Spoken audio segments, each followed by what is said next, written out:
So the topic that we're going to have today is all about the globalization, culture, and multicultural literacy.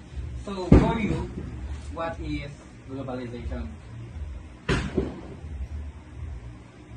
For me, the globalization is all about the interconnectedness of not only humans, but even the society, politics, and even the culture of one country or one global society. I think globalization is sharing each culture when it's different country and belief. Yeah, this is How about globalization. you, Erich? Can you tell All I think something? about globalization is about trading and exporting goods and products to another country to grow the country. Yes, exactly. So since we are talking about globalization, Harry, so for you in your own opinion, without reference, Globalization is all about socializing with other people, other cultures, and other perspectives, other beliefs and values. For example, school, we have a different cultures and perspectives, beliefs and values. So sometimes we have that what we call ay hindi pagkakaintindihan because of some religions or cultures. But for some reason, we respect each other naman. Diba? And that's what we call sa multicultural literacy. since you are talking about cultures and religion, Yeah. what is your religion? For me, I'm a are- Catholic. Catholic. For you, you're a Catholic. You're not sure about that? Or are you sure? I'm sure. Okay, so what's the difference between the Catholic and if this is not for it's don't take it personal, okay? What's the difference between the beliefs or the values that you have in your religion in other religion? Compare. I think Catholic is For example, INC and Catholics, what's the differences between them? I think Roman Catholic is more freely, no restrictions, no Yeah. regulations. It's more freely to choose. Not like the other, like INC or other religions na there's so many there's so many rules na kailangan that needs to follow. Yes. So for Kyla, this is my question for you. Just answer it normally, right? Why should you treat other people or culture with different beliefs? For me, we Normally. should respect other people as human beings because it is our responsibility to respect their cultures and beliefs. Yes, na? Now, Respect the other culture foster it's also foster the human discipline. So for you, what is the cause of misunderstanding about culture? so for me, the cause of misunderstanding cultures, right? Misunderstanding cultures may lead to conflicts.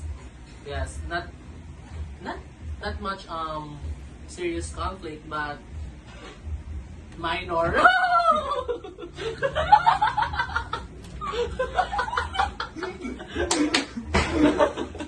Ano ba? Bakit kayo ganyan?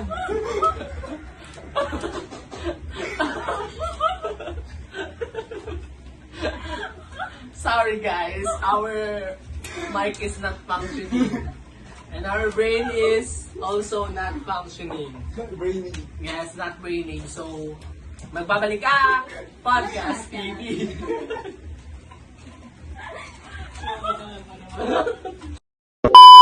I think the misunderstanding. Sometimes people think that the other people's culture is affecting their personal belief or their own culture that affect the other. That's why they misunderstood sometimes the way they do their culture, which is it leads to sometimes conflict or arguments. Yeah, that's why they have misunderstanding. Your English is like an NLEX, oh. It's so long. Like it. Very solid book. Yes, very solid. It's not liquid, but solid. Pastel. For me, the most cause of conflict is discrimination. So, for example, Discrimination? discrimination. Why? Well, for example, when a child see a bad thing about that culture, and also it affects its experiences, it can cause hatred. So, marriage. Erich. Okay, Erich. Answer. I think because sometimes other people think they are high, yung medyo mataas ang tingin nila sa culture nila. Yun. Yes. But, yeah. Pabalikan. Podcast TV. Okay. Since we're talking about the culture and the trending right now, what do you think is the reason why the Filipino people most likely interested in other culture like what we call the K-pop or the songs of K-pop and the expression that it's not originally came here in the Philippines but the other country like Korea? What do you think is the reason why people most likely interested? Because I think the song, because sometimes songs that produced in Korea has meaning and it related to real life situation. Like sometimes when you are depressed, syempre you are kailangan mong maghanap ng kakalibangan. So napupunta ka sa ibang Okay. country. Korean government. Korean government. Korean government focuses on entertainment. Yeah. It's their goal that 90s or 80s is to impress or to express their culture to another countries. That's why their country blooms higher. I agree that you said earlier that government of South or of Korea or the other country focuses on entertainment. Yeah, I agree because here in the Philippines, our government is most likely focuses on the economic growth. Yeah, and the exchanges of money and the currency, and yeah, it's corruption. Yeah. Corruption, right? But don't judge the book by its cover. Philippines is go, go, go.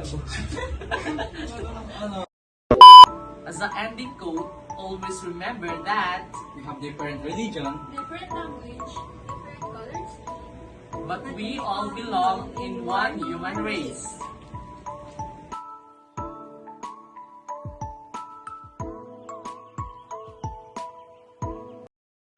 Hi everyone, this is Cookie. Cookie ni Erich.